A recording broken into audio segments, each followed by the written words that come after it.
Dani Olmo viendra-t-il à Barcelone? C'est ce que nous allons voir dans notre actualité d'aujourd'hui. Ensuite, nous parlerons du départ d'Oriol Romeu, de la raison pour laquelle Marc Guiu a quitté Barcelone pour Chelsea, et enfin de la récente déclaration de Carlo Ancelotti après la défaite du Real Madrid contre Barcelone. Avant de commencer, n'oubliez pas de vous abonner. Comme je viens de le mentionner, est-ce que Dani Olmo viendra réellement à Barcelone?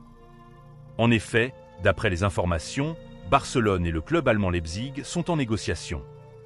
Hélas, Leipzig exige que Barcelone débourse 60 millions d'euros, correspondant à la clause libératoire de Dani Olmo, et ce montant doit être payé en argent comptant. Cette demande est très difficile pour Barcelone, car le club fait face à des contraintes budgétaires depuis un certain temps.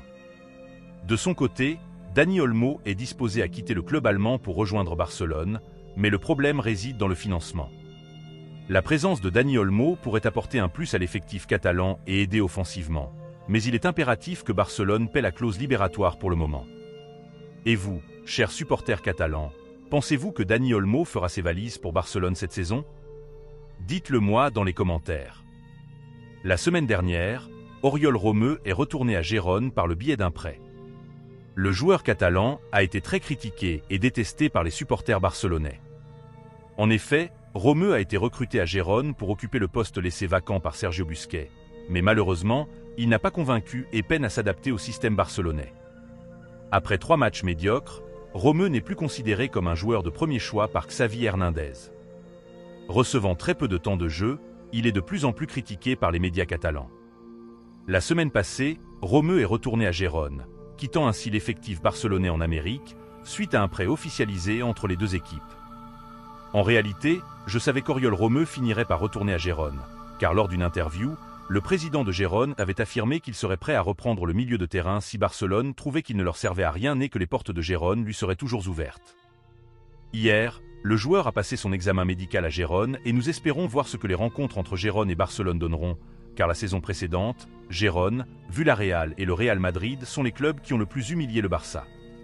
Comme vous le savez, le jeune attaquant barcelonais formé à la Masia n'est plus dans l'effectif catalan. Maintenant à Chelsea en Premier League, il est revenu sur la raison qui l'a poussé à quitter Barcelone. Dans sa déclaration, il a dit « C'était une décision difficile de quitter le Barça, mais j'ai toujours voulu jouer en Premier League.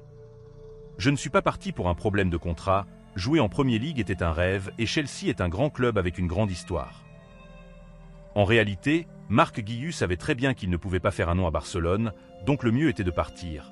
Et je trouve qu'il a fait le bon choix, car la saison précédente, Guiu a trop ciré les bancs et cela ne l'aurait pas aidé du tout. Comme promis, nous terminerons notre actualité d'aujourd'hui en parlant de la récente déclaration de Carlo Ancelotti après la défaite du Real Madrid contre Barcelone en match amical en Amérique. La semaine passée, le Real Madrid a été battu en match amical par Barcelone sur un score de 2-1. Même si le résultat est satisfaisant pour les Blaugrana, cette défaite ne représente rien pour le Real Madrid, qui ne considère pas cette rencontre comme d'une importance capitale. En effet, après la fin du match, Carlo Ancelotti a déclaré en conférence de presse. L'objectif pour l'instant est de donner du temps de jeu et de remettre en forme les joueurs. On ne pense pas au plan tactique ou à autre chose, seulement à mettre les joueurs dans une bonne condition physique. On travaillera tactiquement à partir du 7 août. On ne va pas devenir fou pour des matchs de pré-saison. Il nous manque 8 joueurs. Le résultat n'est pas important pour nous à ce moment de la saison. En réalité, Carlo Ancelotti a raison, car ce match n'est pas d'une importance cruciale. Certains joueurs clés barcelonais et madrilènes sont encore en vacances, et ce match est une rencontre amicale. D'autre part, cette victoire est cruciale pour Hansi Flick, car il a su déjouer le système de Carlo Ancelotti et a remporté sa première rencontre face à lui. Les Blaugrana sont en joie, mais le plus important reste les rencontres de la Liga, la Ligue des Champions et autres compétitions. Nous verrons bien si Hansi Flick fera la différence en Liga, en Coupe du Roi, en Coupe d'Espagne et en Ligue des Champions.